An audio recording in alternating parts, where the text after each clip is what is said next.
Les échanges de SMS entre papa et maman. Comment vivez-vous les échanges de messages entre votre chérie et son ex? Une simple question posée en story et tellement de réponses différentes. Des souffrances, de la jalousie, de l'appréhension, de la confiance, de l'entraide et parfois des interdits.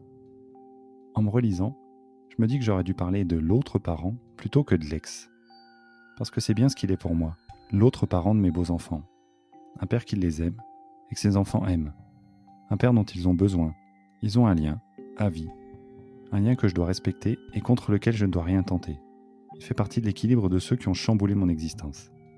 Alors non, mes beaux enfants ne sont pas des immaculées conceptions. Leurs parents ont vécu une histoire ensemble. Mais c'est fini.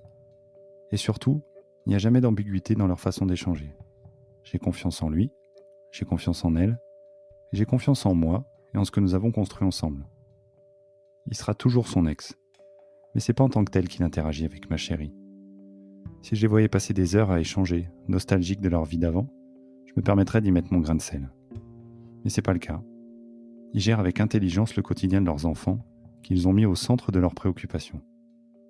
C'est d'ailleurs assez drôle de voir les enfants tenter d'étouffer une bêtise qu'ils ont pu faire chez l'un ou chez l'autre. Petit enfant machiavélique, papa et maman discutent entre eux. Papa est au courant de ce que t'as fait, de la punition, et il va même la faire continuer chez lui. Pas d'écran cette semaine. Quand je vois ça, je suis admiratif et reconnaissant.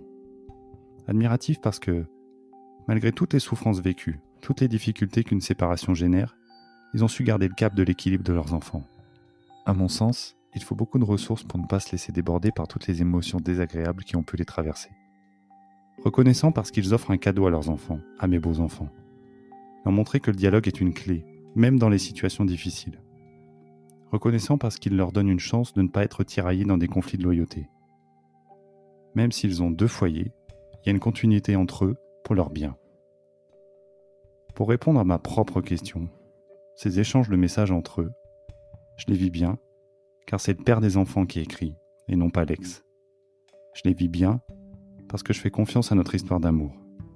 Et je les vis bien, parce que je sais qu'ils sont destinés à améliorer la vie de mes beaux enfants.